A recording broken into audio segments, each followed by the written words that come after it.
देश एक रूपता से मजबूती से विकास करेगा तो उस विकास का सभी को फायदा होगा। इस कारण से UCC they went to the court and made some case about the government's action, and the court has rejected it. So I say again to all the platforms that the government of India does not want to come in the way of their business, their growth, their innovation.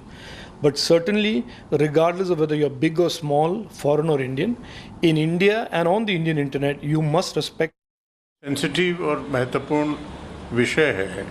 इसके ऊपर कोई अंतिम निर्णय लेने के लिए पहले सरकार एक अपना पक्ष रखें कि क्या वो प्रस्ताव रख रहे हैं, क्या क्या रखना चाहते हैं, नहीं रखना चाहते हैं, और उसके बाद फिर जो जितने भी स्टेक होल्डर्स हैं उसमें समय लग सकता है, समय दें। कानून कोई रोज़ नहीं बनता। It is against fundamental rights, Article 25 of the Constitution. I have been saying that first you bring in uniform civil code among Hindus. Here why one Agama rule is coming? Remove, uniform civil code should first remove Agama rules. Only then uniformity will prevail. Otherwise, what is uniformity? So let them remove Ahama rules. First implement uniform civil code in Hinduism. Then let them think of other religions. Commission on third on UCC rollout, sir. What's your answer? TMC is opposed to rollout of uniform civil code. We feel that it was a constitutional assurance that UCC will be implemented when the minorities agree. There has been no consensus on this issue. So TMC would oppose UCC rollout at this time. Prime Minister Modi takes the metro to travel to Delhi University for the centenary celebrations and hails DU students as Delhi University is a movement that on the other side of this very short break.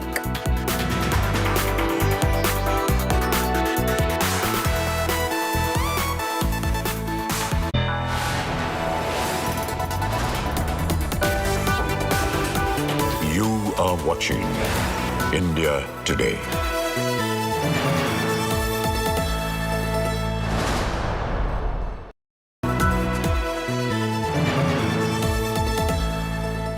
The India Today group is pleased to announce the launch of a brand new online portal for our Best Colleges survey, featuring 6 years of ranking data as well as a wealth of granular information on thousands of institutes of higher learning. Our interactive portal offers easy access, analysis and guidance to our Best Colleges of India survey results for over 2,000 colleges across 14 streams. We invite everyone to visit our site, bestcolleges.indiatoday.in, and we wish aspiring students all the very best.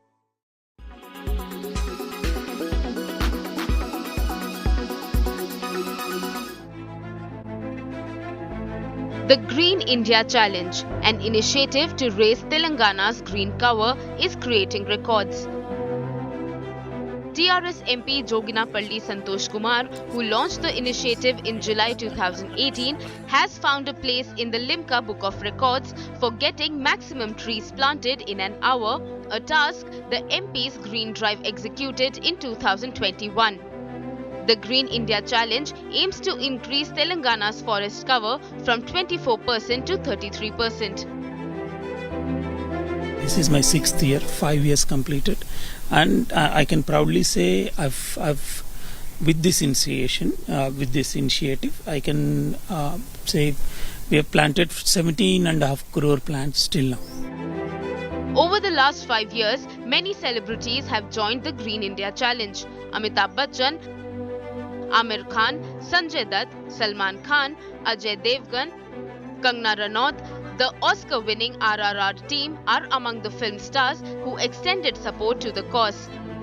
Santosh Kumar wants the Green India Challenge to be a bigger people's movement. Main motto of this Green India Challenge is to aware people how important is plantation, how important is this environment, how it is badly affecting our environment. So I just want to make everybody, think everybody about plantation. The Green India Challenge, with the motto of Hara Hai To Bhara Hai, does not confine itself to just cities or villages. It also covers the Kisara Reserve Forest, the Karipalli Reserve Forest and the Mumbapur Nallaveli Reserve Forest. Bureau Report, India Today.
People often donate heart and eyes, but now you can also donate your skin.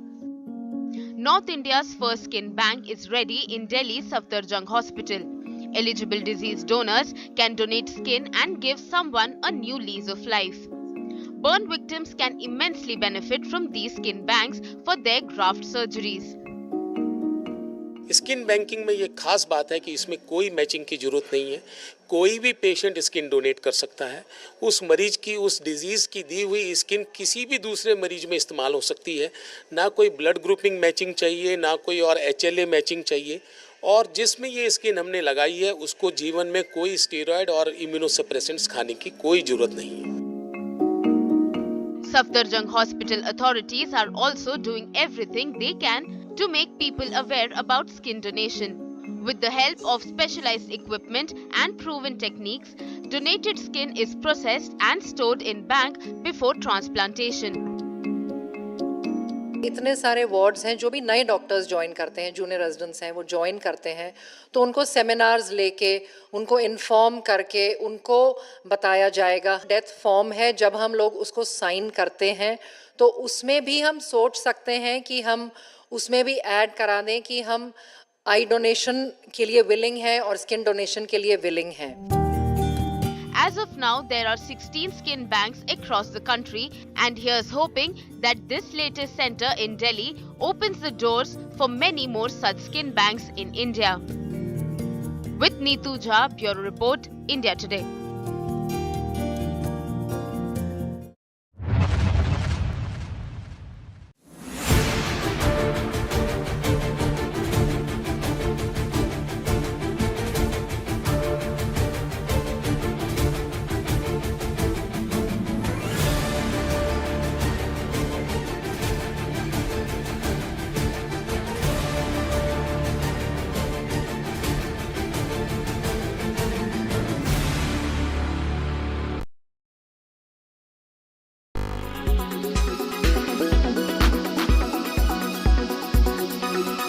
Why does this happen?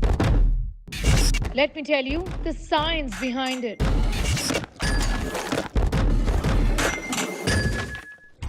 For more informative videos like this, keep watching India Today News.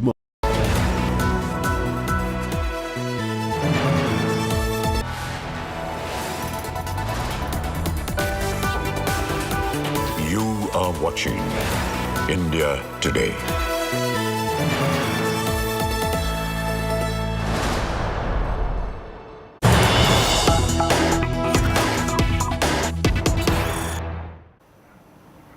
News coming in right now. Pakistan Prime Minister Shehbaz Sharif to attend the SCO virtual summit hosted by India next week. Pakistan Prime Minister Shehbaz Sharif will participate in the 23rd meeting of the SCO Council of Heads of State being held via video conference on the 4th of July. The invitation to the Prime Minister to attend the SCO heads of state meet was extended by the Prime Minister of India. Pakistan said in a statement, in his capacity as the current chair of the SCO. That is what the Pakistani Ministry of Foreign Affairs has confirmed, that Shehbaz Sharif will be attending the virtual SCO Heads of State Summit next week. Gaurav Sawant is joining me on this live from the newsroom. Gaurav, so both China and Pakistan will be in the house virtually though, and India will not lose this opportunity, most likely to drive home some very important messages. You're absolutely right. De-radicalization tops India's agenda. India is the chair of the Shanghai Cooperation Organization. Also connectivity, where Pakistan is the biggest hindrance. So, whether it's the North-South corridor, the Chabahar network, or India's access to Central Asia, which is hindered by Pakistan. India's assistance to Afghanistan, again, stabilizing Afghanistan is extremely crucial during India's chairmanship of the Shanghai Cooperation Organization. And as you well know, Polemy, this year, India is the chair of two very major groupings. One, the summit of the Shanghai Cooperation Organization that's happening on the 4th of July, of course, virtually. And then on the 9th and 10th of September, you have the G20 summit, which of course would be in person, where again India is the chair, and under India's chairmanship, Vasudhaiva Kutumbakam is the motto that India is moving towards. So very, very important as far as SCO is concerned. Yes, when it comes to China and Pakistan, they would perhaps harp on the Belt and Road Initiative, not moving forward, or China-Pakistan economic corridor collapsing. But that's more because of corruption in Pakistan and Pakistan's economic collapse. But India is talking about the bigger picture. India is talking about connecting, with Kazakhstan, Kyrgyzstan, Uzbekistan, the SCO, the Eurasian Connect. That is what India is pushing for, and this would be a virtual summit on the 4th of July. Okay, so all eyes on that virtual summit of the SCO Heads of State on the 4th of July. Gaurav, thank you for joining us with all of those details.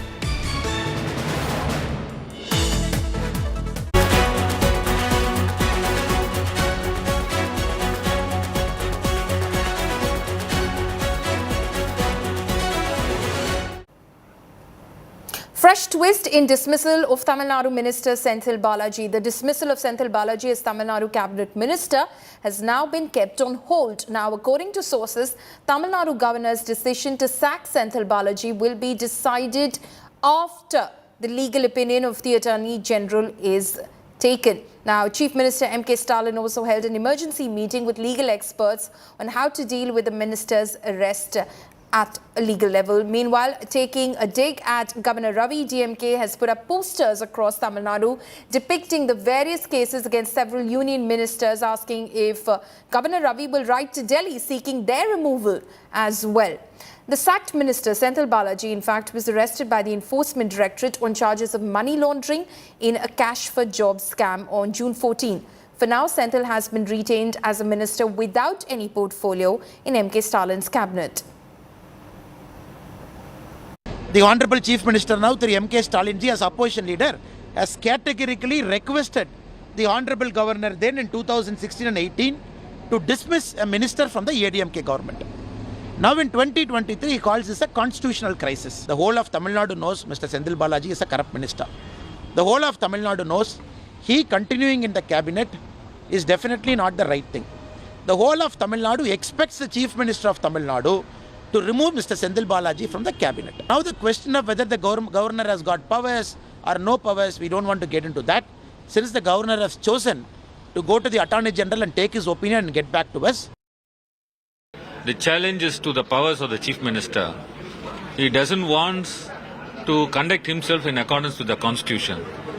So the Honorable Chief Minister has rightly disregarded his letter, has rightly shown the place where it has to be. Will DMK take any legal action? Because this particular statement from the governor almost claims that Senthil Balaji is kind of like convicted. Sir, the letter is ab initio void. It need not be acted upon. It can be disregarded. That is what the government has done today. If the ongoing case against Senthil Balaji in Supreme Court comes to a finality, he will lose his ministerial berth, because he is a habitual scamster. And if Sendil Balaji sits for interrogation in ED, many more heads will roll. Fearing the same, MK Stalin family and the Council of Ministers are going all the way out to safeguard Sendil Balaji. Before this tussle between governor and Tamil Nadu government gets into a culmination in judiciary, Sendil Balaji will lose his post and many more heads will roll for DMK. मैं नहीं समझ पा रहा हूं, जिस आदमी का काम है संविधान की रक्षा करना, वही संविधान के विपरीत आचरण कर रहा है। भारत का संविधान बहुत स्पष्ट, इनमें 164 अनुच्छेद, कैसे मंत्री बनता है, प्रक्रिया भी निर्धारित है। और लोकतंत्र सिर्फ संविधान से नहीं चलता, संविधान की गौरवशाली परंपराओं के साथ चलता है। राज्यपाल जी ने उन्हें बर्खास्त कर दिया। माननीय मुख्यमंत्री ने स्टालिन साहब ने कोई सिफारिश नहीं की। ये संविधान विरोधी आचरण है। More than going into the technical and legal nitty-gritty, do we want to have some morality in the public life or not? If somebody is facing such serious charges and matter is in the court, will continue as a minister. And if some suspicion has been cast, then first let them get their name cleared and then be there. So there is something called public morality. The governor has acted in a completely egregious manner. He has defiled the constitution and has no right to continue as governor. He should be sacked forthwith by the President of India because he has subverted the constitutional scheme. The original order to remove Minister Balaji in Tamil Nadu was an anti-democratic, anti-constitutional order. But ultimately, Governor of Tamil Nadu has stayed that order. So if it is stayed, we have nothing more to say. My colleague Pramod Madhav is joining me live on this from Chennai. Pramod, how is the MK Stalin government looking at this development? But given the fact that this has been put under abeyance at the moment, but today, of course, MK Stalin had a meeting with legal experts as well. How is the government going to proceed forward? Well, the Chief Minister held meeting with the Senior Council of Ministers where MP from DMK, Wilson, who's also a Supreme Court lawyer, and NR Elango and the Law Minister was also present. And later, it was a Finance Minister who spoke to the media where he claimed that this is nothing but political vengeance. And he says that the governor tried to use a power which he does not have and DMK will not accept it. On the other hand, the governor's letter very clearly mentions that it was as per Article 153, 163 and 164. The governor decided to go ahead and dismiss Sendil Balaji. But right now, even as he has taken back that order, put it in abeyance and said that he's waiting for an opinion from the Attorney General. DMK claims that there is nothing more to do to it, but they said that they are all prepared that in case something like this happens in the future, they will definitely face it legally. However, questions are also being raised because earlier BJP said that the governor, as a person who can appoint a minister, he can also dismiss a minister as per his pleasure. And at the same time, the DMK said that the governor does not have the authority or the power, while the opposition is asking what is the need for Sendil Balaji to continue as a minister without any portfolio. Right. Pramod, thank you for joining us with all of those details from Chennai.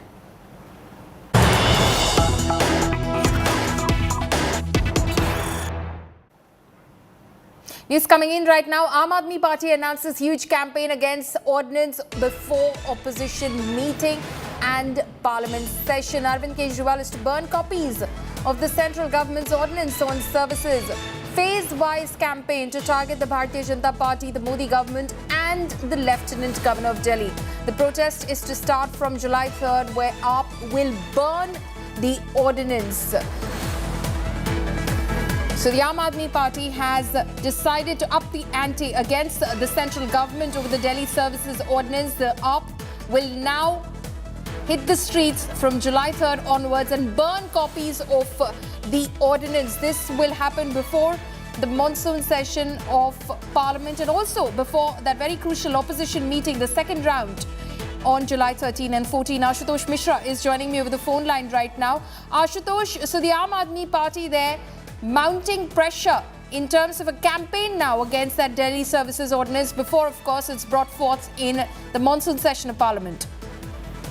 Well, follow me, ever since the ordinance was brought, that's the only campaign Aam Aadmi Party had launched against the centre government and the ordinance, be it the all opposition parties meeting or any other forum from road to the street to the different houses. And remember, soon there's going to be Supreme Court, a full court room going to be open soon. So this is also, you've seen last few days, there are various experts, constitutional experts, senior lawyers, the former Supreme Court judges have been writing against on the same ordinance. And almost everyone has criticized, and that has given the Aam Aadmi Party an ammunition to attack the centre government. So this will be one strategy, a political optics as well, where the Chief Minister himself will burn the copies of the ordinance along with his MLAs and the Cabinet Minister on 3rd of July and 5th of July across Delhi. This is almost all 70 assembly constituencies. There will be similar campaigns. So this is also a strategy also to reach out to the people with your agenda and subsequently, as you rightly said, to mount pressure on the government as more likely this will be a bill which will be brought in the Parliament in the coming session. Subsequently, since Aam Aadmi Party is going to also challenge before the Supreme Court Chief Justice as far as the centre's on ordinance on Delhi is concerned. Follow me. Right, Ashutosh, thank you for joining us with all of those details. Prime Minister Narendra Modi took the Delhi Metro from Lok Kalyan Marg station to attend Delhi University's centenary celebrations. Modi, who decided to do away with the VVIP convoy, took the metro and interacted with commuters. Prime Minister got off at the Vishwavidyalaya metro station and then arrived at Delhi University to take part in the valedictory ceremony of DU centenary celebrations. He also laid the foundation stone for 3 buildings in the North Campus of the university. Speaking at the event, Prime Minister hailed Delhi University, calling it a movement, not just a university. He said that the quality of education and the reputation of Indian universities were improving on a global scale. He said that Indian youth will have ample opportunities in the country with technological advancements from space sector to artificial intelligence. In the last 100 years, Delhi University has grown and expanded immensely and now has 86 departments, 90 colleges and more than 6 lakh students and has contributed immensely towards nation building. आज DU में पढ़ने वाले लड़कों की तुलना में लड़कियों की संख्या ज्यादा हो गई है। इसी तरह देश में भी जेंडर रेशियो में काफी सुधार आया है। यानी शिक्षण संस्थान की जड़ें जितनी गहरी होती हैं, देश की शाखाएं उतनी ही ऊंचाइयों को छूती है। कभी डीयू में केवल 3 कॉलेज थे, आज 90 से ज्यादा कॉलेज है। कभी भारत की इकोनॉमी फ्रेजाइल के लिस्ट में थी, खस्ता हाल थी। आज भारत दुनिया की टॉप 5 इकोनॉमीज में शामिल हो चुका है। 25 साल बाद जब देश अपनी आजादी के 100 साल पूरे करेगा, तब दिल्ली यूनिवर्सिटी अपनी स्थापना के 125 वर्ष मनाएगी।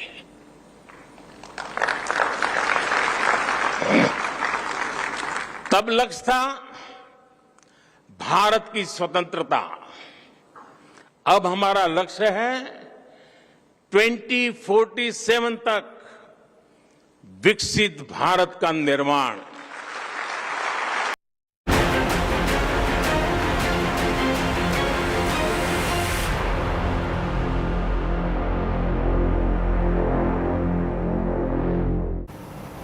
Let's take a look at the top developments coming from monsoon-affected regions across India. Rains continue to lash parts of Uttar Pradesh. These are the visuals from the famous Dashashwamedh Ghat of Varanasi. Ganga Aarti was performed with full fervour and amid heavy rains.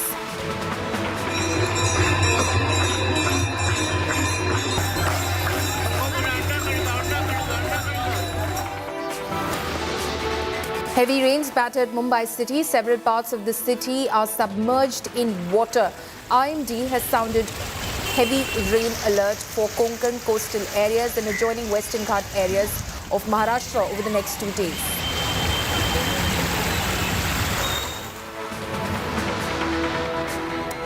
Several vehicles submerged in heavy debris following the landslide that happened on Thursday in Uttarakhand. Restoration work is underway. Meanwhile, the Badrinath National Highway has reopened for traffic after over 17 hours of being blocked due to a landslide triggered by heavy rain in Chamoli. Gujarat continues to reel under monsoon mayhem. Several parts of the state have been receiving incessant rainfall for the past few days. Junagadh has been inundated following heavy rain. Water also entered the houses, hitting the lives of civilians.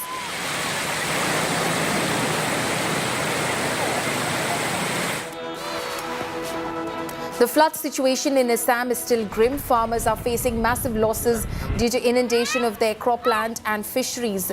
Due to flooding, people have taken shelter on the roads and in relief camps.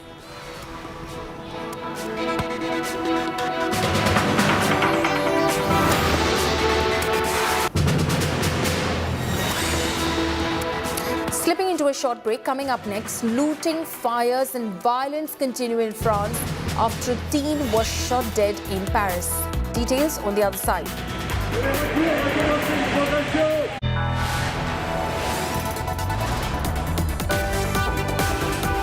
You are watching India Today.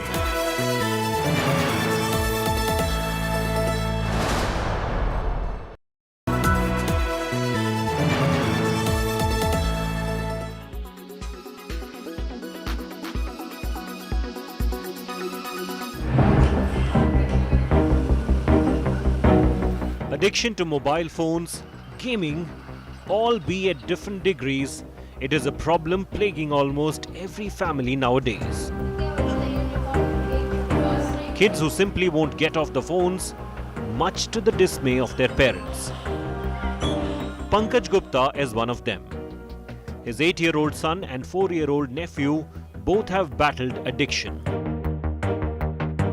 जब से ये corona काल चला है, online classes का programme जब से चला है, उसकी वजह से बच्चों को मोबाइल एडिक्शन लगा है।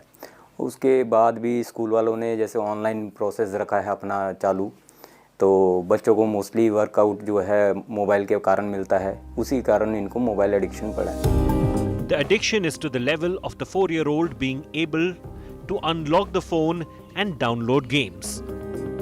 छोटे वाला है जो वो सोने के बाद मोस्टली लगता है, तो वो भी कई बार जैसे माँ बाप की आँख खुलती है, पता चलता है कि हाँ मोबाइल में लगा हुआ है। हमें कुछ भी नहीं करना पड़ता, बच्चे अपने आप ही सब कुछ कर लेते हैं। अच्छा। मोबाइल पे गेम्स डाउनलोड कर लेना, उसको चलाना, सब सीख जाते हैं अपने आप ही करते करते। Experts say here are the signs to watch out to gauge if the child is addicted.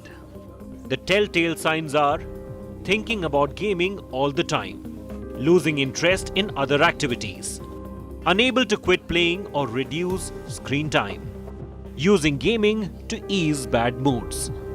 It is no secret that mobile phones and gaming addiction is depriving kids of their childhood. The addiction, however, is hard to get rid of, but not impossible. Self-guard young people on the interface that they have. I think that all of us have a role to play. Rather than just saying and telling a young person, don't use the phone, don't be online, don't play a game. I don't think that's the option here. The option should be effective usage of time and mindful about the content that you are absorbing and ensuring there is enough skill set that you have that you don't get the negative impact of what you're observing. As of now, it looks like each and every lower middle class or middle class household in the country has one or multiple such devices. Kids growing up with such technology are getting addicted to it. Living in virtual reality is actually hampering their mental and physical growth, and this is a major cause of concern.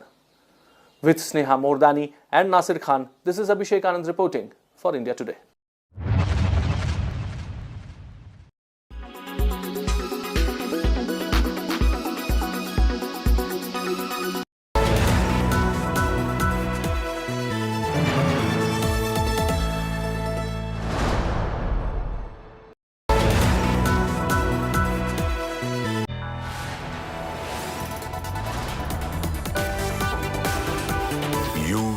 watching India Today.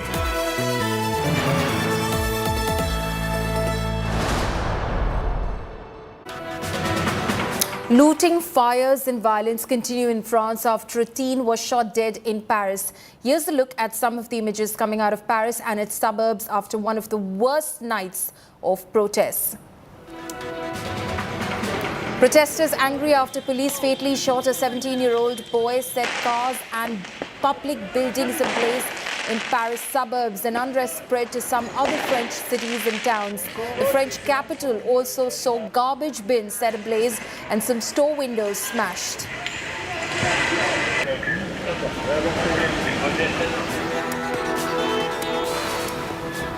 A crowd of protesters attempted to break into a Nike store in central Paris, kicking and hitting windows. This was in the hypercenter of the French capital at a very prominent mall.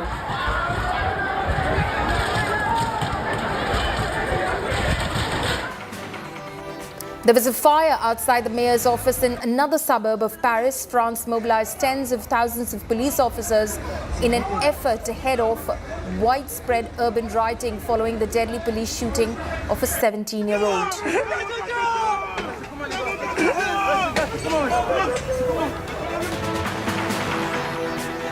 Video shared on social media apparently showed buses on fire in a Parisian suburb, despite government appeals for calm and vows that order would be restored.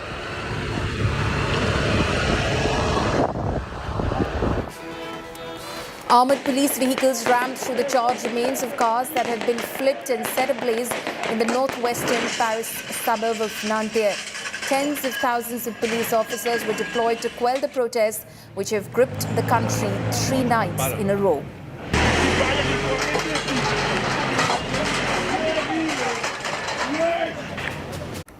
Paris continues to burn. Violent protests raged on for the 3rd straight night after a 17-year-old was fatally shot during a traffic stop. French President Macron has convened a second cabinet meeting in 2 days, even as rioters continue to clash with the police in several areas.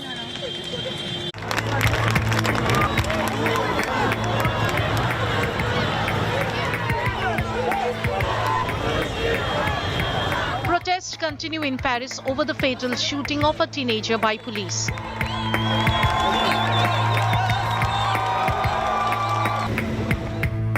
The death of Nahel, a 17-year-old of Algerian descent, has again raised the issue of police brutality. The police officer involved in the shooting is under investigation.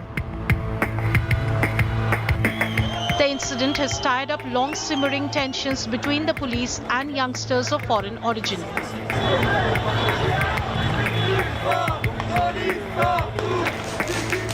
Police and firefighters struggled to contain protesters and extinguish numerous blazes through the night that damaged schools, police stations and town halls or other public buildings, according to a spokesperson for the National Police.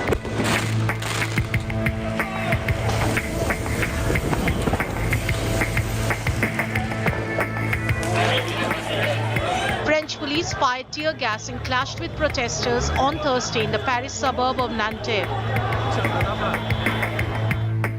The French government announced it would deploy tens of thousands more officers and crack down on neighborhoods where buildings and vehicles were torched.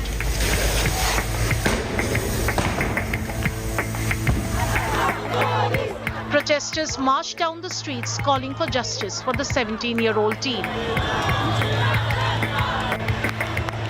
J'ai confiance en la police pour plein de choses, mais I trust the police for many things, but there's an increase in the number of deaths for no good reason, and that shouldn't happen. We deserve to be safe in our country. We pay our taxes. We have a right to be here. We are not going anywhere, and this leads nowhere. It's a war waged in vain, but we will get along. We will eventually get on with each other. We have to. We are all sitting at the same table. Many activists have called the killing a racist act. c'est des choses qui arrivent quand on est d'origine étrangère. These are the things that happen when you're French but with foreign roots. We are not considered French and they only look at the color of our skin, where we come from, even if we were born in France. And even so, you can't just kill someone for no reason. So racism within the police kills, and way too many of them embrace far-right ideas. So this has to stop. French President Emmanuel Macron held a special security meeting in Paris. There's been some acts of violence in the past few hours against the police station, schools, city halls, so against the institutions and the republic. These acts are totally unjustifiable, and I want to thank all those who worked overnight, as the night before, to protect these institutions and bring back calm. The next few hours must lead to remembrance and respect, and the silent march must take place under these symbols. Then the protection of all the places and institutions, we'll talk about it, and the typification of what happened in the past few hours, and the preparation of the coming days, so total calm can come back. The Interior Minister will now update us on the night. The death of Nahil and the violence that followed have put the focus on strained racial relations in France. Bureau Report, India Today. Slipping into a short break, coming up next, Uniform Civil Code Bill likely to be tabled in the monsoon session of Parliament. Parliamentary panel to meet stakeholders on July 3rd on UCC. Details on the other side of this break.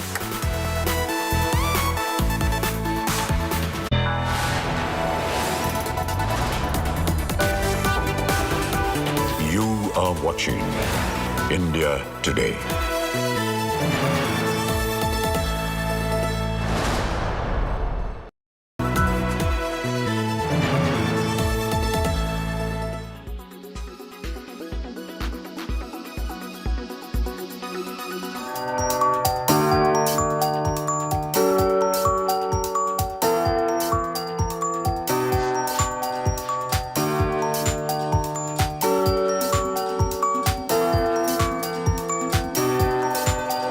The top three positions in fashion remains with NIFT, Delhi, Mumbai and Bengaluru respectively.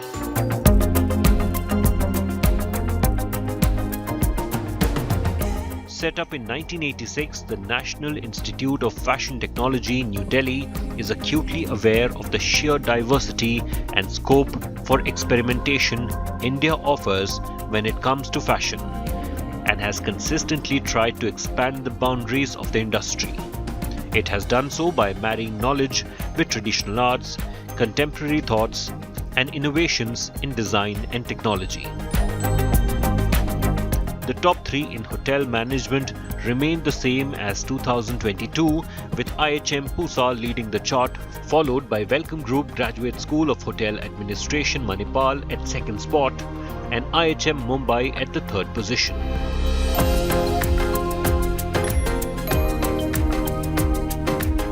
The academic year 2022-2023 saw one of many highs at the Institute of Hotel Management, Catering and Nutrition, Pusa, New Delhi. The institute saw placements of 92%. The campus placement sessions at this top institution in hospitality education was attended by top hotel chains and around 50 companies from different sectors such as retail, customer relations, sales, marketing and airlines.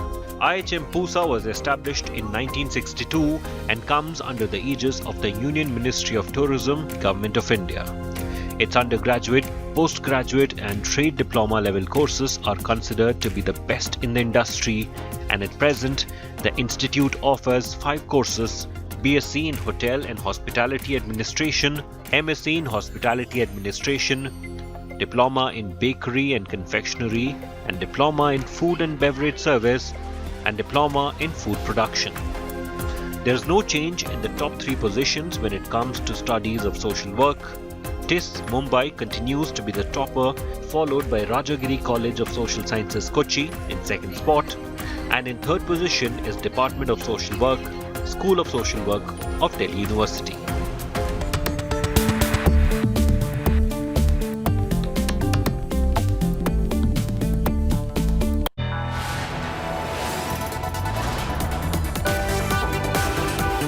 You are watching India Today.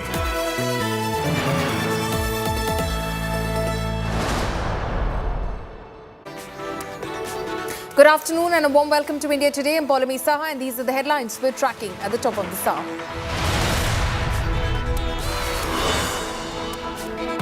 Uniform Civil Code Bill likely to be tabled in the monsoon session of Parliament. Uddhav Sena to back Uniform Civil Code.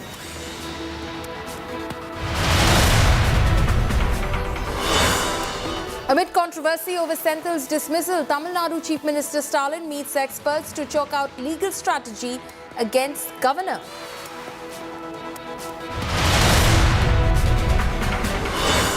Prime Minister Modi takes the metro to Delhi University for centenary celebrations, calls Delhi University and its students a movement.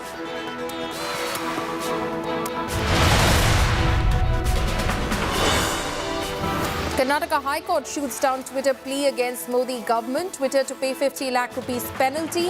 High Court wraps Twitter for non-compliance.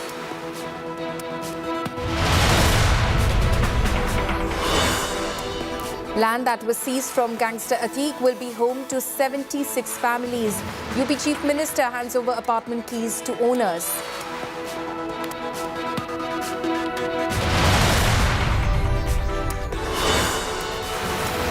Day 2 of Rahul Gandhi's visit to Manipur meets families of riot victims in Moirang and Manipur governor also.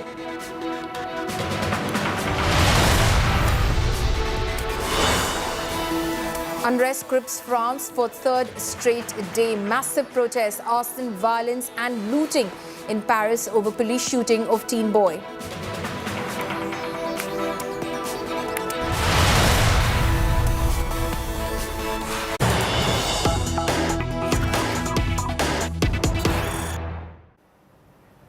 News coming in right now. Uttarakhand prepares UCC draft. Recommendation number 1 from the committee is uniform marriage age. Recommendation number 2, uniform age of consent. Recommendation number 3, on live-in relationships. And recommendation number 4, tribal practices and customs. Remember that the committee, which was formed to look into the possibility of implementation of Uniform Civil Code in Uttarakhand, has prepared its report and will be handing it over to the state government.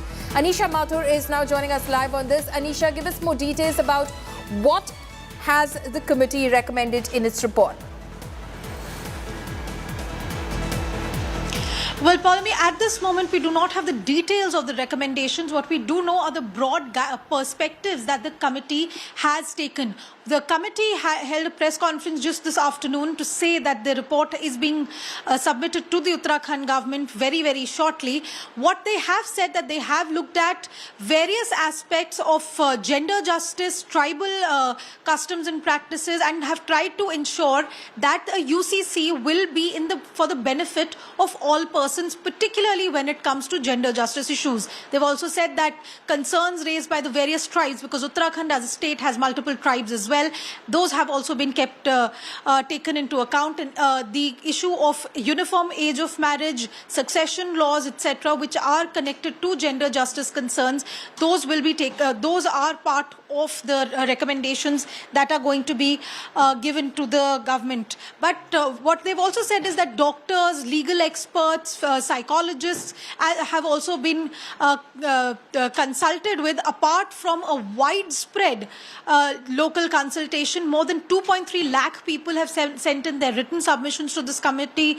More than 20,000 people were part of the public consultations. So therefore, a broad-based idea of a UCC which will give equality and dignity without infringing on the customary practices of the tribes, without interfering too much with the practices of the castes, tribes and religions, is being recommended by the Uttarakhand committee. But in the next few days, we'll get the entire details of what the UCC committee has actually submitted. Back to you.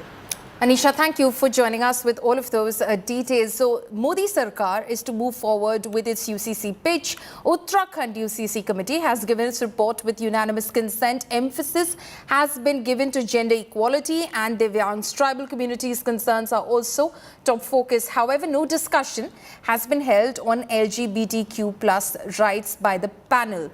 Now, Now, according to sources, the central government could well table a bill on implementation of Uniform Civil Code during the monsoon session of Parliament that is set to begin next month. The bill may be sent to a parliamentary standing committee, which will then hear from various stakeholders on the Uniform Civil Code. BJP Rajya Sabha MP Sushil Modi, along with 31 MPs who are members of a committee that is scheduled to meet on July 3rd to hear the views of all members on Uniform Civil Code. Also, what we're learning right now, proposed Uniform Civil Code of Uttarakhand is now complete. The report of the expert committee, along with the draft code, would soon be printed and submitted to the government of Uttarakhand. And I can tell you that will be very soon. तो succession के मामले में, adoption के मामले में, divorce के मामले में, मैरिज के मामले में लोग जानबूझकर ये दुष्प्रचार करते हैं कि आपके जो व्यक्तिगत कानून को खत्म कर दिए जाएंगे। तो इसलिए डाइवर्सिटी का ध्यान में रखते हुए ही तो सुप्रीम कोर्ट ने आधे दर्जन मामलों में ये कहा कि कॉमन सिविल कोड बनना चाहिए, यूनिफॉर्म सिविल कोड बनना चाहिए। तो इसलिए इस पर मतभिन्नता हो सकती है लोगों के, लेकिन सुप्रीम कोर्ट के आधे दर्जन ऑर्डर हैं, स्टैंडिंग ऑर्डर हैं, 2023 का ऑर्डर है कि अब तक क्यों देर हो रही, क्यों नहीं, और यूनिफॉर्म सिविल कोड लागू होना चाहिए। तो हम तो जो संविधान में लिखा है उसी को लागू करने की दिशा में भारतीय जनता पार्टी आगे बढ़ने का प्रयास कर रही है। सिविल कोड का ड्राफ्ट बनाने वाली कमेटी जस्टिस सेवानिवृत्त रंजना प्रकाश देसाई जी की अध्यक्षता में, वो कमेटी ने 1 साल से अधिक समय से लोगों के बीच में जाके काम किया है। 2 लाख से भी ज़्यादा लोगों से बात की है और अनेकों स्टेक होल्डरों से भी उसने बात की है। विभिन्न संगठनों के लोग, धार्मिक संगठनों के लोग, सभी से, बुद्धिजीवियों से, सबसे बात की है और बात करने के बाद उनका ड्राफ्ट तैयार हो रहा है। ड्राफ्ट लगभग पूरा होने की ओर है। जैसे ही हमको ड्राफ्ट मिलेगा हम उसका अवलोकन करेंगे। जी, हमारी प्राथमिकता पे है, हमारे संकल्प पत्र में है और उस संकल्प पत्र के कारण ही हमें लोगों ने बहुमत दिया था और हमारे सत्ता में है। इसलिए हमारी प्राथमिकता है कि यूसीसी लागू करना। और यूसीसी के बारे में अगर देखा जाए तो आज़ादी के बाद अनेकों लीडरों ने, अनेकों ने, सभी पार्टियों ने इसका समर्थन भी किया है। यूसीसी से किसी का भी नुकसान नहीं होने वाला। हर जाति, धर्म, मुस्लिम, हिंदू, सिख, ईसाई सभी को लाभ होगा। देश एक रूपता से, मजबूती से विकास करेगा तो उस विकास का सभी को फ़ायदा होगा। इस कारण से यूसीसी लागू करना हमारी प्राथमिकता है। और ये इतना सेंसिटिव और महत्वपूर्ण विषय है, इसके ऊपर कोई अंतिम निर्णय लेने के लिए पहले सरकार एक अपना पक्ष रखें कि क्या वो प्रस्ताव रख रहे हैं, क्या क्या रखना चाहते हैं, नहीं रखना चाहते हैं, और उसके बाद फिर जो जितने भी स्टेक होल्डर्स हैं उसमें समय लग सकता है, समय दें।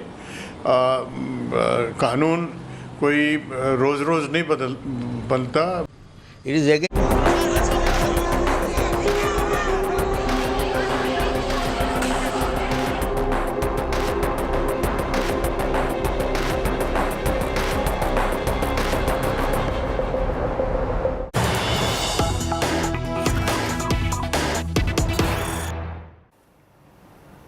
News coming in right now. N. Biren Singh is to remain Manipur Chief Minister. The Chief Minister now has tweeted, and I quote him here, "At this crucial juncture, I wish to clarify that I will not be resigning from the post of Chief Minister." So that is the decision that N. Biren Singh has taken and has now communicated via social media.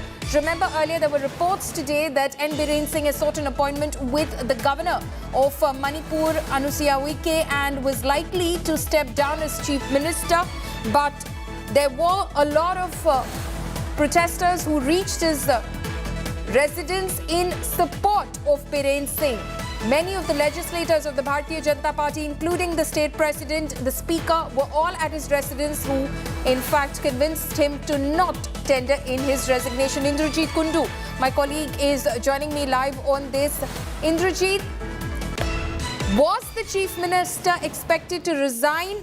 Has he changed his mind, or that was all something which was in the realm of speculation? What happened? Well, you know, given what the Chief Minister has now said, it is clear that his stepping down was in the offing. Now, why he did not resign at this point in time, because he comes out and clarifies, because just a short while back, and we are showing that visuals, the resignation letter was typed. And, you know, some of the senior ministers came out. There were protests outside Chief Minister Biren Singh's residence since afternoon, ever since the news spread that there was a possibility that he might step down. So since morning, you know, women were protesting outside his residence, saying that, demanding, in fact, requesting that he should not step down. And then what happened was, you know, dramatic situation, because some of the senior ministers came out to placate. In fact, the Chief Minister himself came out to placate the protesting women. He was en route to Raj Bhavan, but his convoy couldn't go out. He went inside once again. Then a senior minister came out with the resignation letter, and he was trying to use the public address system to address the women there and read out the resignation letter. However, at that point in time, what we do see in the visual is that the resignation letter was snatched by the protesting women and they tore it apart. And following a meeting between, members of those who were protesting, the women, the Meera Paibis, inside the Chief Minister's residence, and finally we see this tweet coming out from the Chief Minister saying that at this juncture he is not going to resign. So clearly there was high drama that unfolded. Probably there is a messaging, and it seems as if Biren Singh, it would be seen as Biren Singh bowing down to his supporters. Clearly, out of all this, Biren Singh comes out victorious in a sense that he now has quite a bit of support from the Meitei community. He enjoys massive support. So he comes out as the most prominent, Meitei politician in Manipur right now. So that comes to his advantage. And it would also show as if he has bowed down to the public pressure, and therefore he has decided not to step down right now, because clearly the writing was clear that Biren Singh was mulling to step down. There was pressure on him from various quarters. It's been 2 months that Manipur has been strife-torn. Yesterday, 3 more deaths that were reported. Clearly, things are not in control right now. In this backdrop, Biren Singh was under enormous pressure. And the section do tell us that there was also some amount of pressure from the High Command from New Delhi. In this backdrop, as far as perception goes, narrative goes, Paulami, clearly Biren Singh has been able to pull a coup of sorts, because he initially wanted to tender his resignation. At least that's what is on record. His resignation letter was ready. He was about to leave for the governor's house. 3 o'clock was the time. And then finally he could not go out. And his supporters stopped him, and they tore apart the resignation letter. And now Biren Singh comes out and says at this juncture he is not quitting as the Chief Minister. So speculations put at rest. Biren Singh continues to remain as the Chief Minister, and the fact on the ground that remains, of course, is that Manipur, the situation on ground is far from normal, and he has his task cut out. Absolutely. He still has his task cut out. He might have been able to, in the optics sense of things, been able to project that nobody wants him to leave the position, but his job, it's still not done. Indrajit, thank you so much for joining us with all of those details. So, Biren Singh there, not stepping down yet as the Chief Minister of Manipur. And speaking of Manipur, Manipur, of course, remains on the edge. Congress leader Rahul Gandhi, who is in the state for a 2-day visit, is in Moirang today. He was in Moirang earlier. He visited relief camps and met victims of communal clashes, consoled the clash victims.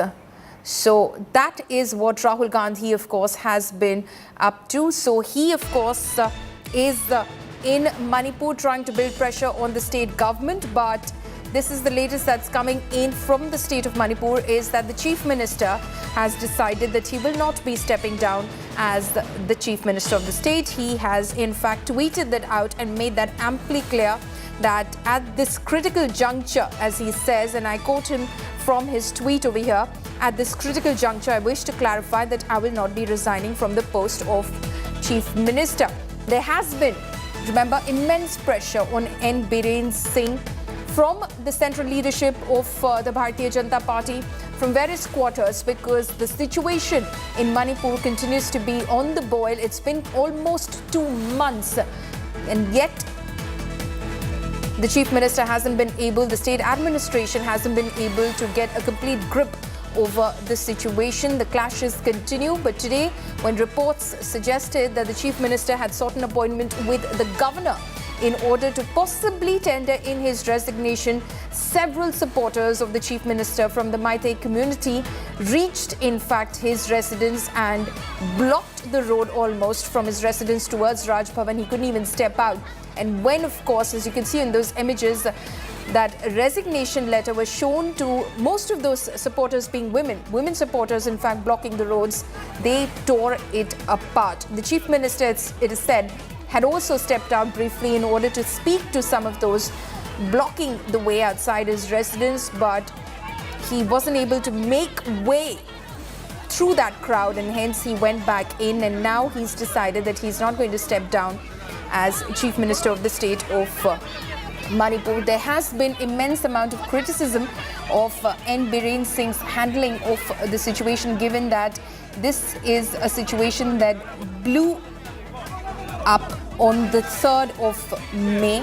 The clashes began between the two ethnic communities, the Kukis and the Meiteis, and since then the situation has only escalated and the number of casualties is over 130. Armed forces have been brought in on the ground, paramilitaries on the ground, and yet they haven't been able to contain the situation. N. Biren Singh, though, has decided that he will not be stepping down as Chief Minister of the state of Manipur.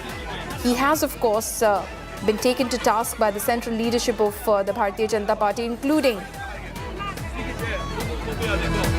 Mr. Rajan Singh is joining us over the phone line right now. He is from the state of Manipur. Sir, the Chief Minister has, of course, now put it on record that he will not be stepping down as Chief Minister. He's not going to tender in his resignation.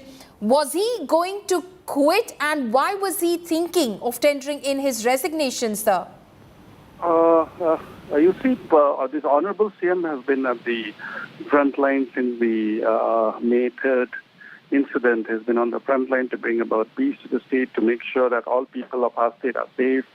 And it's been almost 60 days now. But all things were going on. But yesterday, I think this was one of the things yesterday, what had happened yesterday, people dying, and then all people using abusive language, which was not something which was very acceptable. And I think he began to feel that, people don't trust him.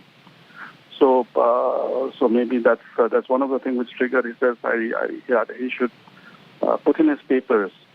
So yes, he did contemplate putting his papers. He drafted this thing. He was to meet the Honorable Governor today. But now, as of now, it's true. What you have said is true. He has ultimately decided, as per the demands of the people, that he should not resign and continue with all the good work that he's been doing to bring about peace and development in our state.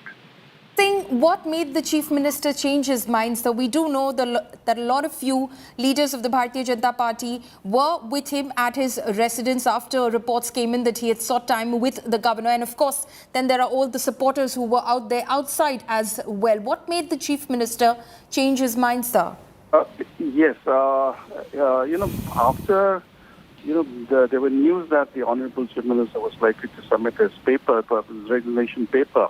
Thousands and thousands of people, from all walks of life, started gathering in the place around the Chief Minister's bungalow, and all roads that were leading from the Chief Minister to the Governor's house were blocked by those, thousands and thousands of people, requesting him, asking him, inquiring, so that he does not resign. That he should not resign as the Chief Minister.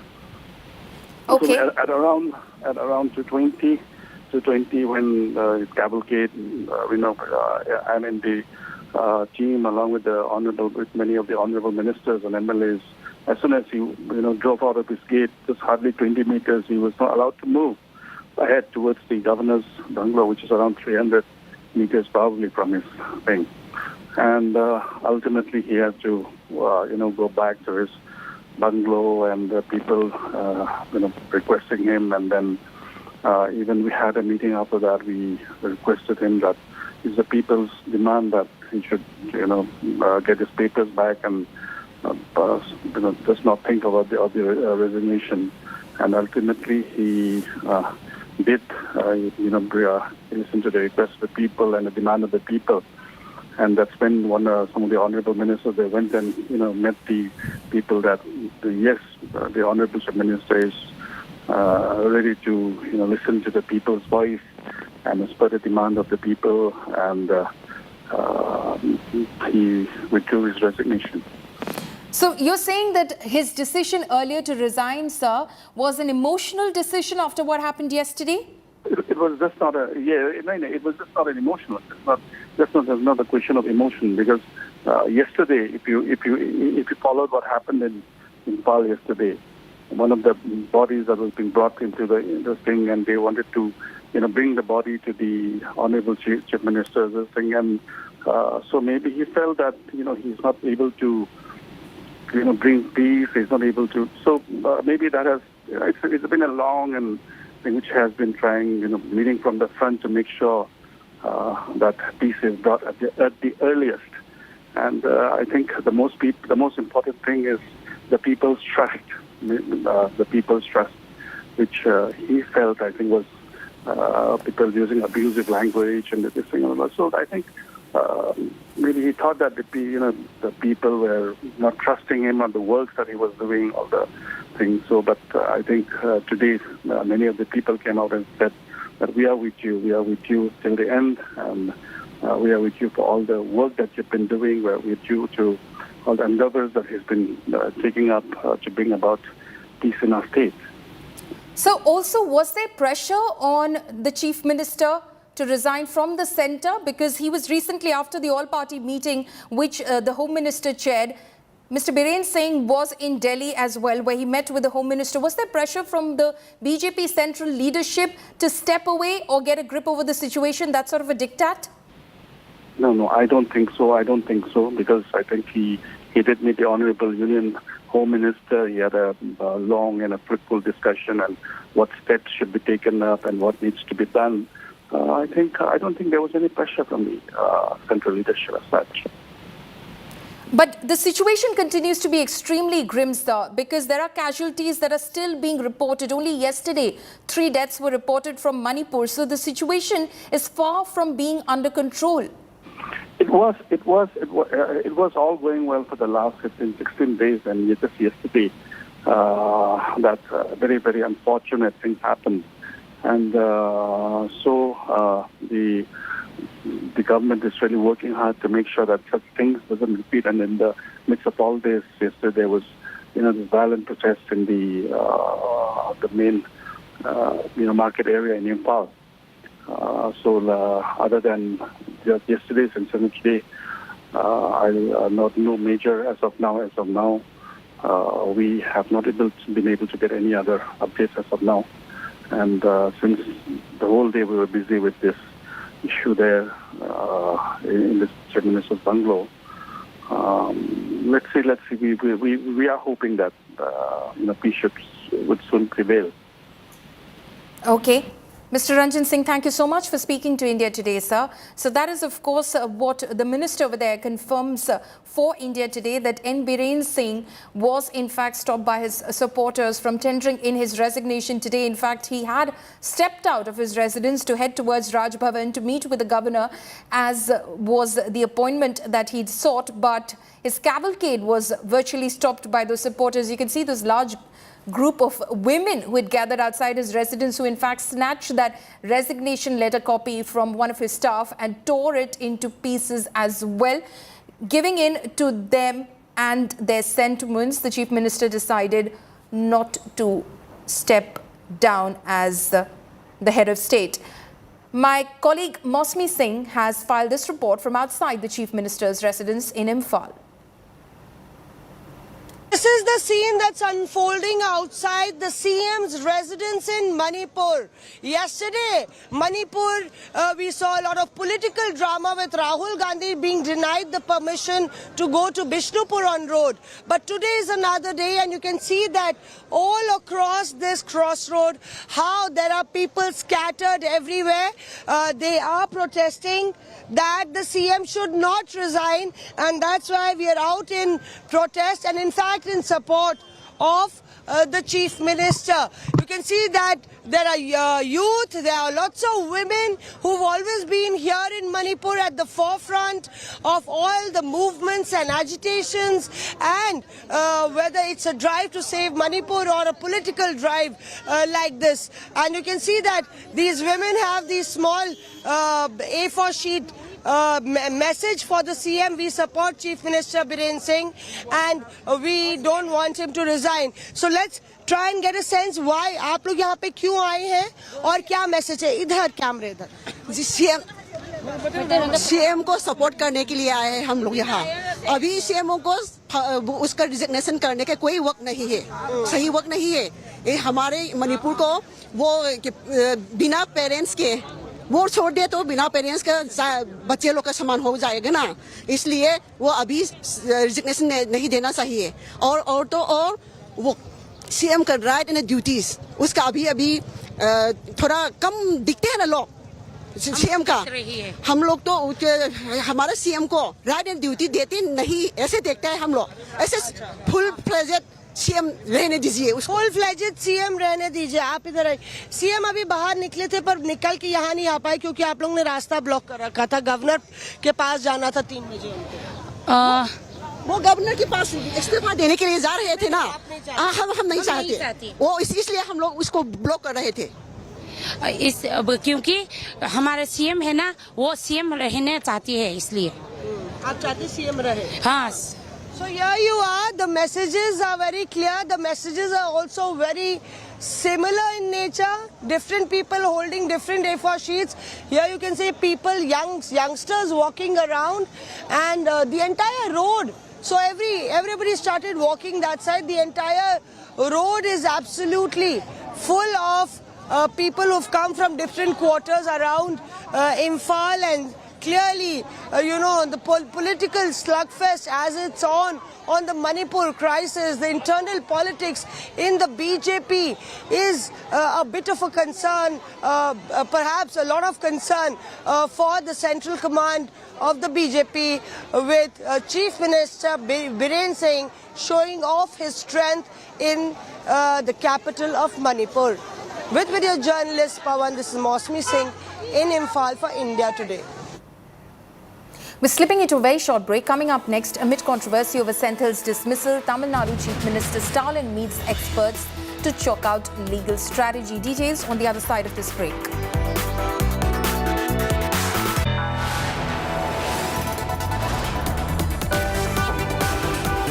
You are watching India Today.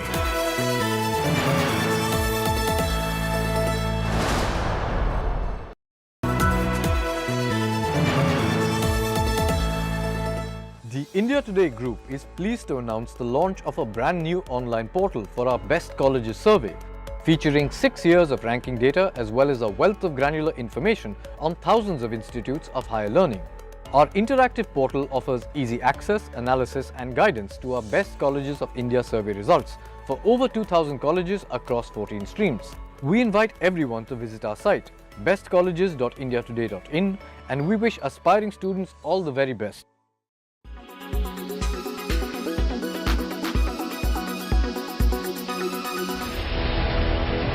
Andheri subway submerged. Colonies waterlogged. Roads submerged. India's financial capital Mumbai is on high alert as monsoon sweeps across the country. Waterlogging led to traffic jams in several areas on Wednesday. Water entered the police station in Manpada, where police personnel were seen working in water. The Met Department has predicted very heavy rain for Mumbai and central Maharashtra over the next 48 hours. आने वाले 4-5 दिनों में महाराष्ट्र के कोंकण तट और अंदरी इलाकों मतलब जो घाट परिसर है मध्य महाराष्ट्र का वहां हमने भारी से अति भारी वर्षा बहुत बार हेवी रेन का चेतावनी दिया है. The rains have kept the BMC on its toes. हमें अंदेशा है कि अगले 4 से 5 दिन हैवी रेनफॉल होने वाली है.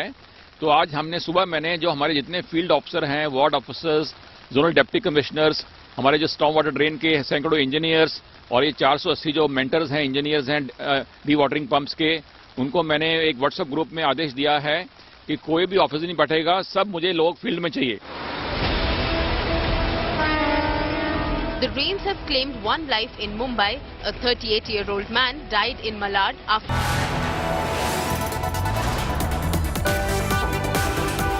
You are watching India Today.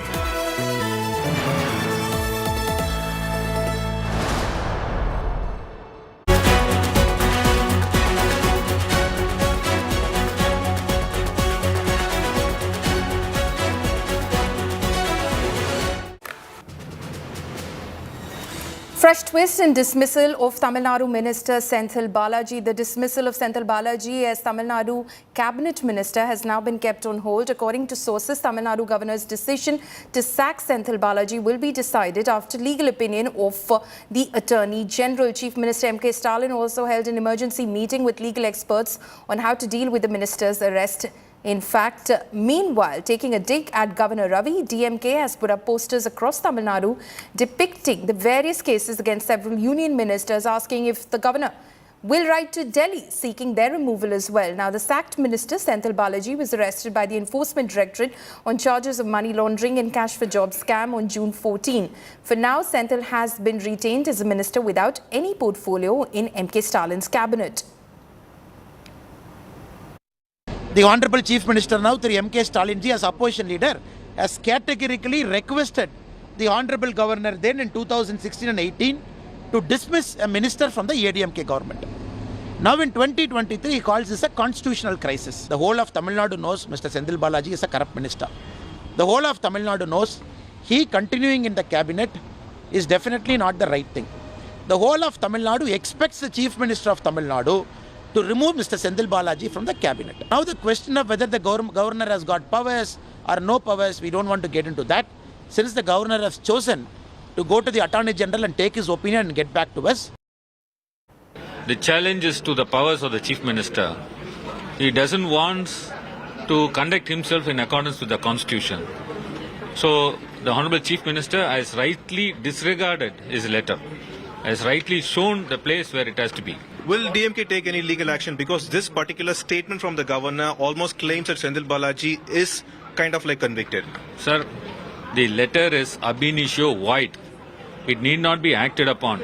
It can be disregarded. That is what the government has done today.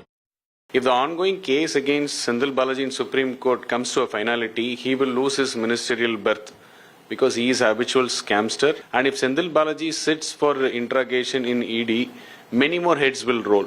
Fearing the same, M.K. Stalin family and the Council of Ministers are going all the way out to safeguard Senthil Balaji. Before this tussle between governor and Tamil Nadu government gets into a culmination in judiciary, Senthil Balaji will lose his post and many more heads will roll for DMK. அந்த வாய்ப்பு கொடுக்காம முதலமைச்சர் அவர்களை இவ்வளவு குற்றம் சாட்டப்பட்டிருக்காங்க. குறிப்பாக நம்ம CCB அவர் மேல கேஸ் போட சொல்லி குறிப்பாக பிரிவென்ஷன் ஆஃப் கரப்ஷன் ஆக்ட் போட வேண்டும் என்று சுப்ரீம் கோர்ட் சொல்லியிருக்காங்க. அதுவரை முதலமைச்சர் ஏன் அவரை நீக்காம அவரை உள்ளே வைத்துக் கொண்டு இவ்வளவு பிரச்சனைகளை ஏற்படுத்துகிறார் என்று முதலமைச்சர் கேள்வி கேட்கிறோம். அதே நேரத்தில் 2018 16 ஆளுநர் அவர்கள் நேரடியாக ஒரு அமைச்சரை நீக்க வேண்டும் என்று நீங்கள் வலியுறுத்தினீங்க. இன்னைக்கு 2023 அது நடக்கக்கூடாது, அது அரசியல் வரம்புக்கு எதிரானதுன்னு நீங்கள் சொல்கிறீங்க. அப்படி இருக்கும் பொழுது எதற்காக 5 ஆண்டுகளில் உங்களுடைய கவனம் மாறியது என்பது பாரதிய ஜனதா கட்சியினுடைய இரண்டாவது கேள்வி. இந்த இரண்டும் பத்திரிகை நண்பர்கள் முன்பு நாங்கள் வைக்கின்றோம். ஆளுநர் அவர்கள் எந்த முடிவெடுத்தாலும் கூட பாரதிய ஜனதா கட்சியை பொறுத்தவரை அது சட்டத்துக்கு உட்பட்டு தான் இருக்க வேண்டும். We believe the decision of the governor is as per the constitution. எல்லா தீர்ப்புகள் என்னென்ன இருக்கோ அதுக்கு உட்பட்டு தான் ஆளுநருடைய இந்த நடவடிக்கை இருக்க வேண்டும் என்று பாரதிய ஜனதா கட்சி அதே நேரத்தில் விரும்புது. இதை தாண்டி உங்களுக்கு இது சம்பந்தமா கேள்வி wishes that the decision made by the governor is also as per the directions of the Supreme Court.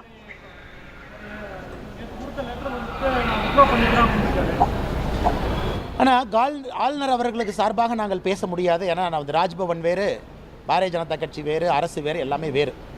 அது நீங்கள் ஆளுநர் அவர்களுக்கு கேட்கணும். ஆனால் ஆளுநர் அவர்களை பொறுத்தவரை அந்த லெட்டரை நானும் படிக்கும் பொழுது எனக்கு ஏற்பட்ட கருத்து என்னன்னா, அட்டார்னி ஜெனரல் அவருடைய ஒப்பீனியனை கேட்குற வரைக்கும் இந்த லெட்டரை வந்து நான் வித்ஹோல்டு பண்றேன்னு சொல்லியிருக்காங்க. இதுக்கு இந்தியாவில் திரும்ப அட்டார்னி ஜெனரல் கிடையாது, நிறைய பில்லுக்கும் கொடுப்பாங்க, வித்ஹெல்டு பண்ணியிருக்காங்க. அதனால் இதை நான் பெருசாக பார்க்கலீங்கன்னா, அதே நேரத்தில் ஆளுநருடைய நடவடிக்கை என்பது அரசியலமைப்பு சட்டத்துக்கு உட்பட்டு சுப்ரீம் கோர்ட்டில் வந்திருக்கக்கூடிய வேறு வேறு ஜட்மெண்ட், எஸ்ஆர் பொம்மை ஜட்மெண்ட் இருக்குது. குறிப்பாக ஒரு மாநில அரசுக்கும் மத்திய அரசும் இருக்கக்கூடிய எந்த விதமான தொடர்பு இருக்கணும்னு எஸ்ஆர் பொம்மை ஜட்மெண்ட்டில் சொல்லியிருக்காங்க. குறிப்பாக ஆர்டிகல் 356. அதே நேரத்தில் நான் ஏற்கனவே கோட் பண்ணியிருக்கேன் 1979 supreme court judgement M Karunanidhi versus union of India. அது டைரக்ட் ஜட்மெண்ட் இல்லை என்றாலும் கூட ஜட்ஜ் ஃபசல் அலி அவர்கள் ஆளுநருக்கு அமைச்சரை நீக்குவதற்கு உரிமை இருக்குன்னு கூட சொல்லியிருக்காங்க. அதனால அதுக்குள்ள நாங்க போக விரும்பலைங்க.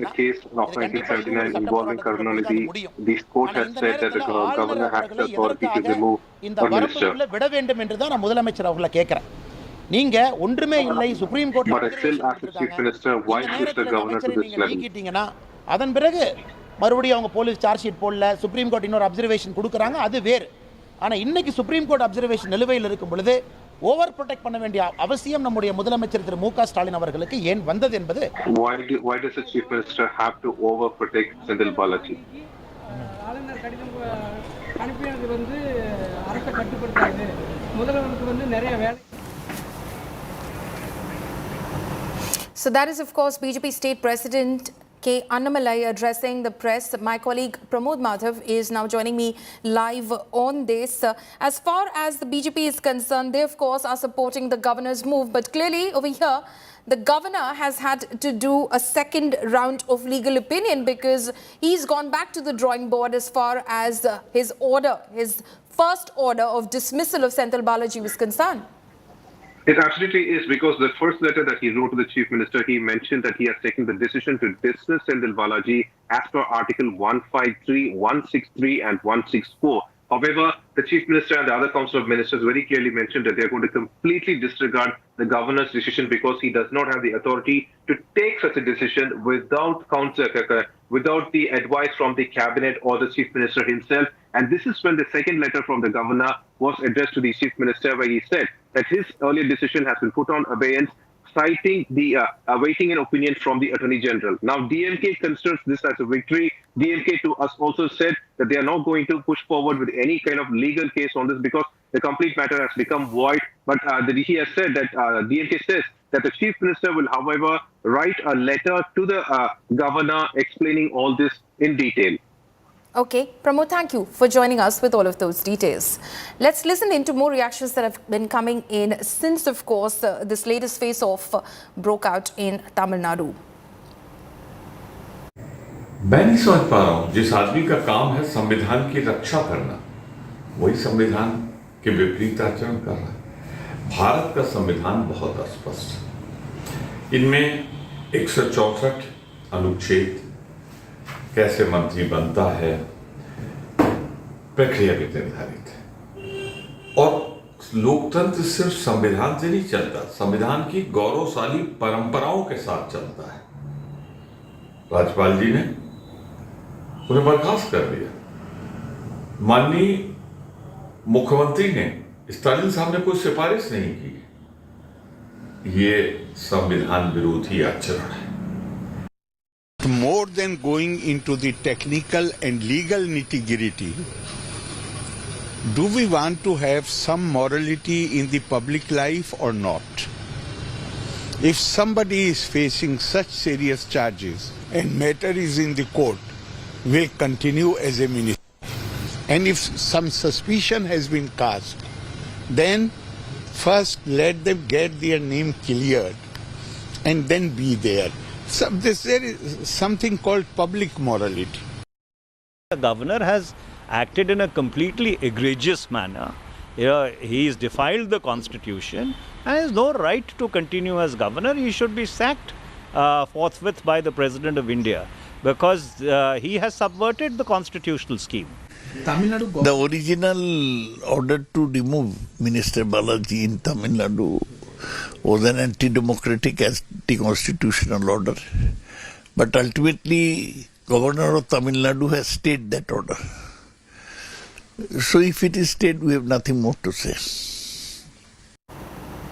Prime Minister Narendra Modi took the Delhi Metro from Lok Kalyan Marg station to attend Delhi University centenary celebrations. Modi, who decided to do away with the VVIP convoy, took the metro and interacted with commuters. Prime Minister got off at the Vishwavidyalaya metro station and then arrived at Delhi University to take part in the valedictory ceremony of the DU's centenary celebrations. He also laid the foundation stones for 3 buildings in the North Campus of the university. Speaking at the event, Prime Minister hailed Delhi University, calling it a movement, not just a university. He said that the quality of education and the reputation of Indian universities were improving on a global scale. He said that Indian youth will have ample opportunities in the country with technological advancements from space sector to artificial intelligence.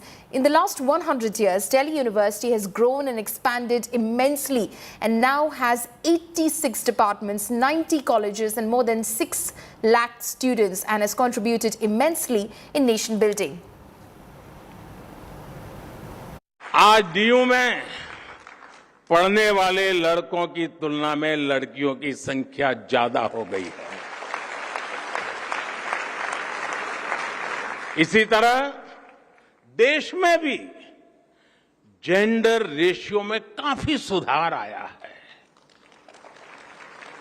यानी शिक्षण संस्थान की जड़ें जितनी गहरी होती हैं, देश की शाखाएं उतनी ही ऊंचाइयों को छूती है।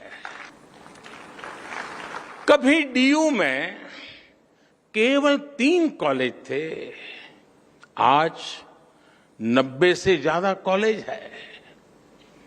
कभी भारत की इकोनॉमी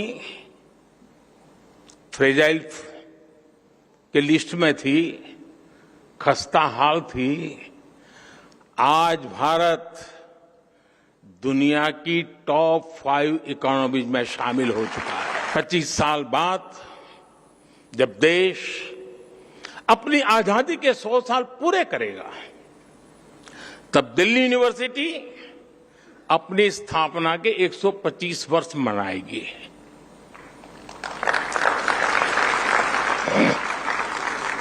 तब लक्ष्य था भारत की स्वतंत्रता।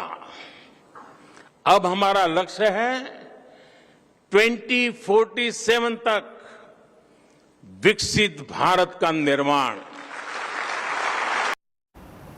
From bulldozers to encounters, the Yogi Adityanath government has pulled out all stops to crush the mafia. Today, Chief Minister Yogi Adityanath handed over the keys to 76 flats built on land confiscated from slain gangster-turned-politician Atiq Ahmed to the poor.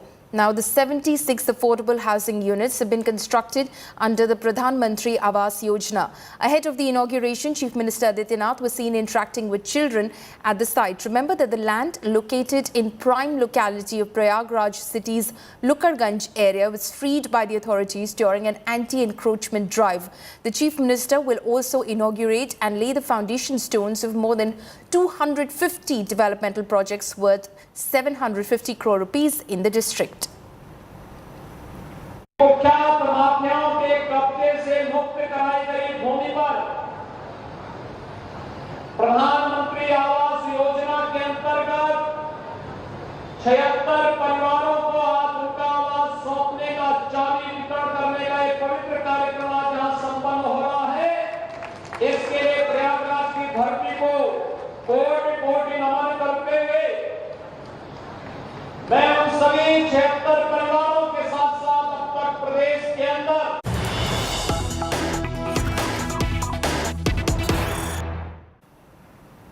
Big breaking news that's coming in this evening. Kejriwal government moves Supreme Court against the centre's ordinance on Delhi services. So right before the Supreme Court resumes from summer vacations, the government of Delhi has moved the Supreme Court and has in fact submitted a petition before the Supreme Court against the centre's ordinance on Delhi services. Ashutosh is joining me on this. Ashutosh, bring us more details. Well, Paulami, it was already decided ever since the ordinance was brought by the centre that Aam Aadmi Party government in Delhi will challenge it before the Supreme Court. But since it was only the vacation bench functioning and the Constitution bench was headed by the Chief Justice of India, hence the Aam Aadmi Party was waiting for Supreme Court to reopen, which will be opening on 3rd of July. So the application, the petition challenging the ordinance has been moved. On Monday, on the first working day of Supreme Court, Abhishek Manu Singhvi, the lawyer from the Delhi's Aam Aadmi Party government, will mention before the Chief Justice. And remember, this is just one step that the government is, and Aam Aadmi Party is going to battle in the legal court. But at the same time, we have also the story that how Aam Aadmi Party politically taking it, be the opposition parties or even burning the copies of the ordinance. And remember, very importantly and significantly, in last few days, there have been several legal experts have been writing columns and giving opinions about the ordinance, criticizing it, that how its ordinance is totally taking over the fundamental principles of the Constitution and the governance. And here that has given the shot to the Aam Aadmi Party, and now they have decided to move to the Supreme Court. In fact, the application has already been filed. So all eyes on Monday when Abhishek Manu Singhvi will be mentioning before the CJI, and we'll have to see what next course comes in as far as the Supreme Court is concerned. Okay, so this was, of course, Ashutosh, as you said, pre-decided that they would be moving the Supreme Court on this. It's very interesting that on July 3rd, when, of course, the Aam Aadmi Party is going to hit the roads where Kejriwal and ministers in the Delhi government will be burning copies of that centre's ordinance on the streets, in the court, they will be legally challenging it as well on the same day. Absolutely, absolutely, and that was the strategy, to fight the legal court in the legal contest, that is the Supreme Court. And in fact, it was the Chief Justice of India who was heading the Constitution bench, which gave the powers to the elected government as far as services and transfer posting of officials are concerned. And since the power is now totally override by the centre's ordinance, the strategy was to mention before the Chief Justice of India, and that would probably decide whether the Chief Justice himself will hear the case or the case will be allocated to someone else. So that was the strategy, and subsequently, of course, the political battle against the BJP, that will also be contested only by the Chief Minister himself. Okay, Ashutosh, thank you so much for bringing us this breaking piece of information. The Aam Aadmi Party moving the Supreme Court there against the centre's ordinance. We're slipping into a very short break. On the other side, news for the hearing in bed.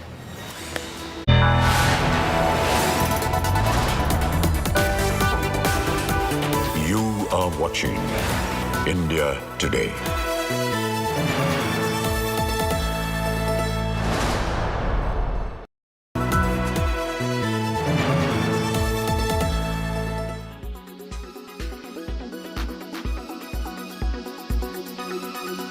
Siddaramaiah government during the election campaign, when it was in the opposition, said we will give 10 kilos of rice.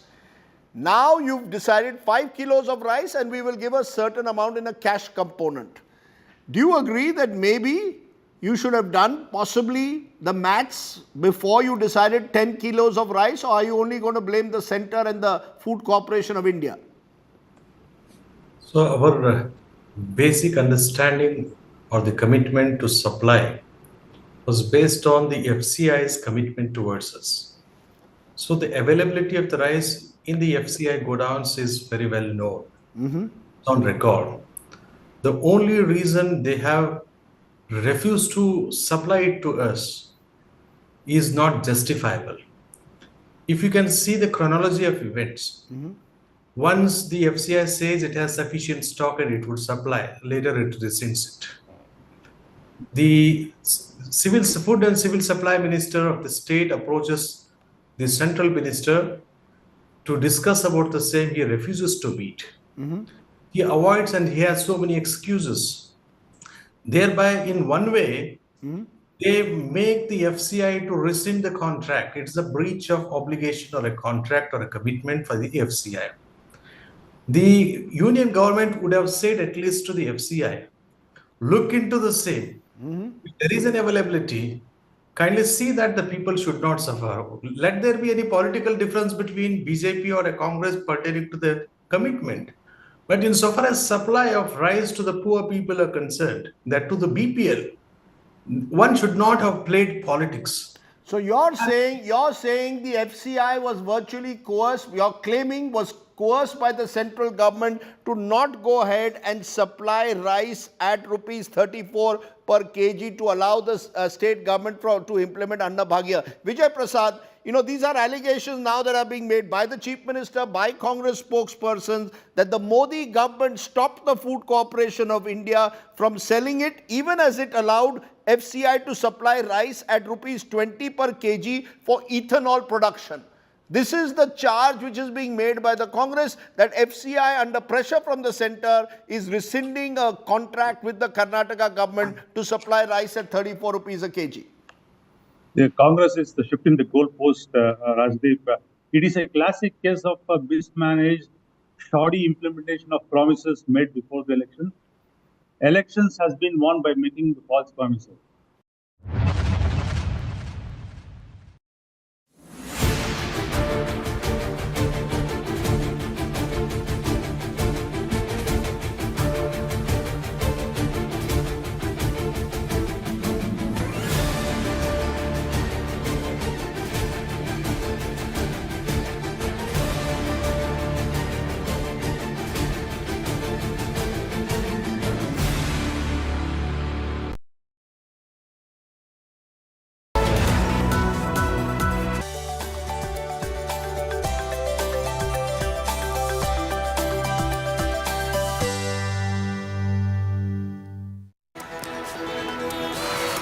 Modi Sarkar to move forward with its UCC pitch. Uttarakhand Uniform Civil Code Committee has given its report with unanimous consent. The bill may be sent to the Parliamentary Standing Committee, which will hear from various stakeholders on the UCC. BJP Rajya Sabha MP Sushil Modi, along with 31 MPs who are members of the committee, are scheduled to meet on July 3rd to hear all views on UCC.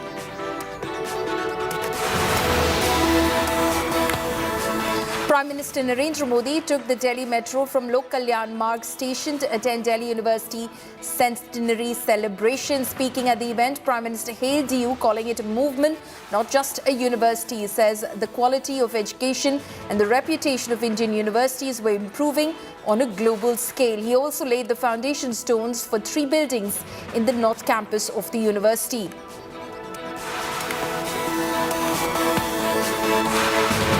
Manipur remains on the edge. Congress leader Rahul Gandhi, who is on a visit to the state over 2 days, was in Moirang today. Rahul visited relief camps and met with victims of communal clashes, consoled those clash victims. He received a grand welcome at Moirang, with supporters forming a human chain to welcome him.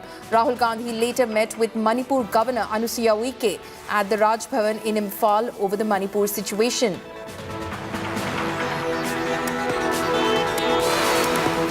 Southwest monsoons are wreaking havoc in Gujarat, Maharashtra and other states. In a tragic incident, 4 children under the ages of 5 were killed while 5 others were injured when a factory wall collapsed on their makeshift tents in Gujarat's Panchmahal district. Meanwhile, parts of Mumbai and Thane are also receiving heavy rainfall, leading to major traffic snarls and heavy inundation.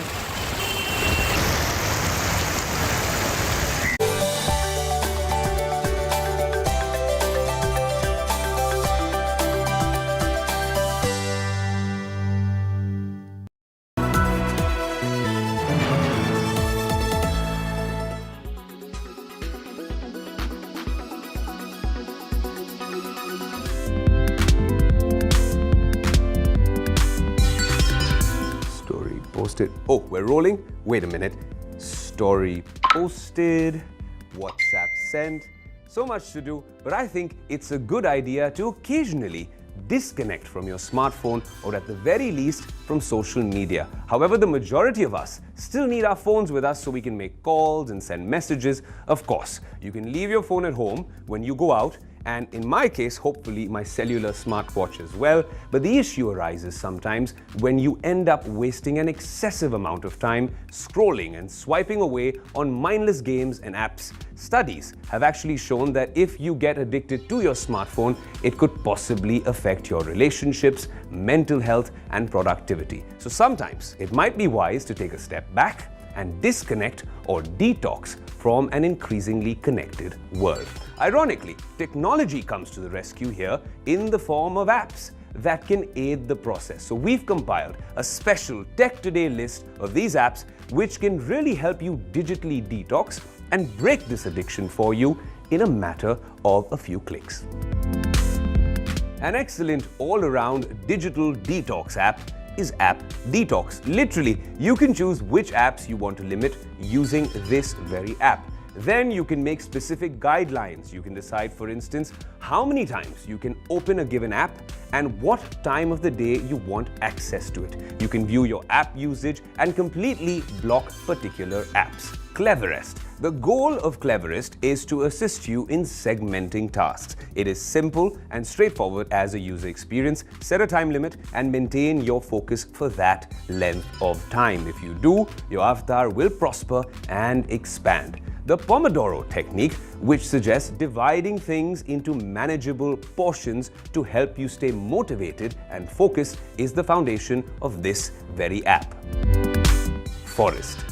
This app for digital detox won't disable your social media accounts, but rather creates a game-like situation to keep you focused. Open this app, plant a seed, and focus on the task at hand without being distracted by your phone. The timer will then start, and your seed will develop into a tree.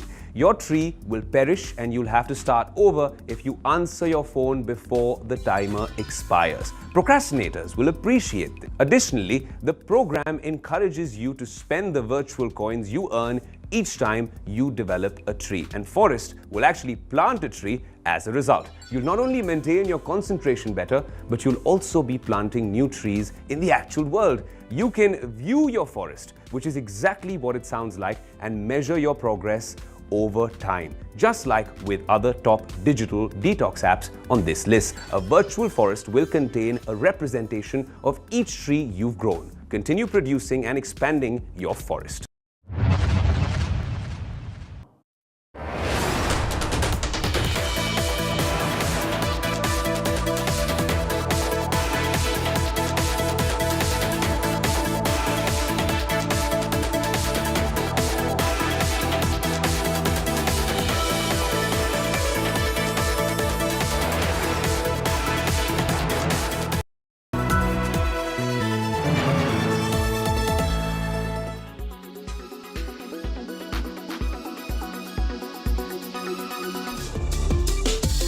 Snail mucin, mugwort, rice, Centella asiatica are all Cape Beauty favorites.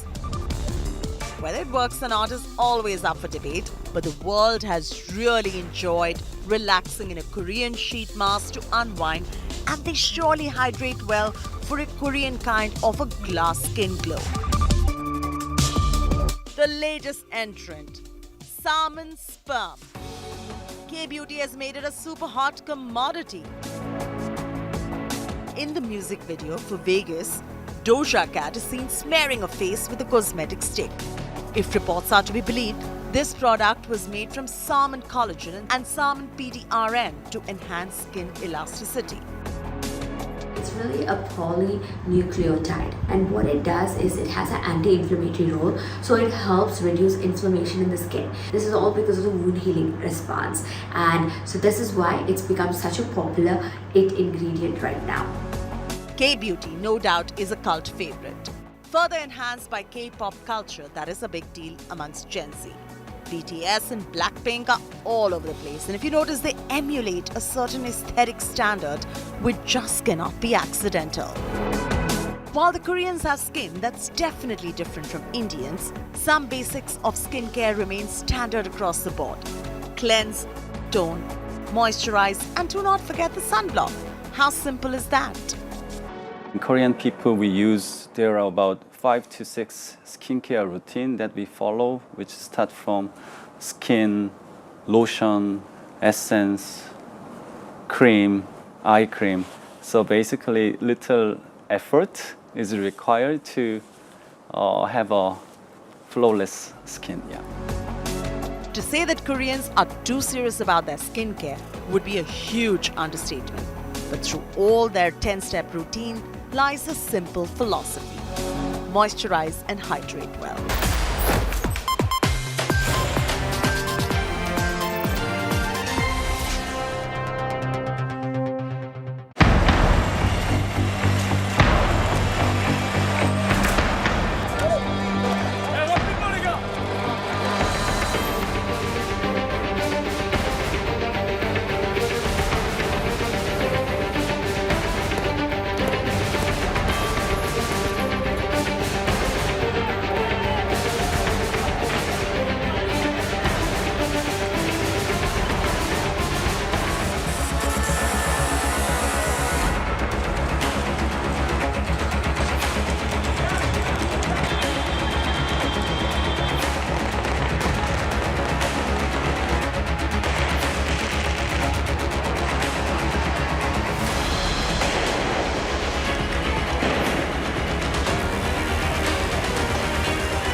Thanks for tuning in. I'm Shiv.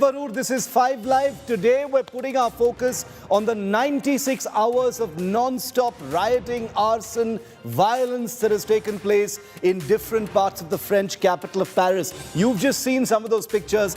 I'm going to not just show you what's happening, but tell you where it all started and explain why this is happening. And it's all happening just 2 weeks before the Indian Prime Minister arrives in Paris as well. We'll tell you much more right here on 5 Live. I'm Shiv. These are the headlines. Big development in the Uniform Civil Code issue. Sources tell India today that UCC may be tabled in the upcoming monsoon session of Parliament. Modi government versus Delhi government dangle escalates. Kejriwal government moves Supreme Court against the centre's ordinance, says it sidelines the elected government from control over civil services. Drama over dismissal of DMK ministers.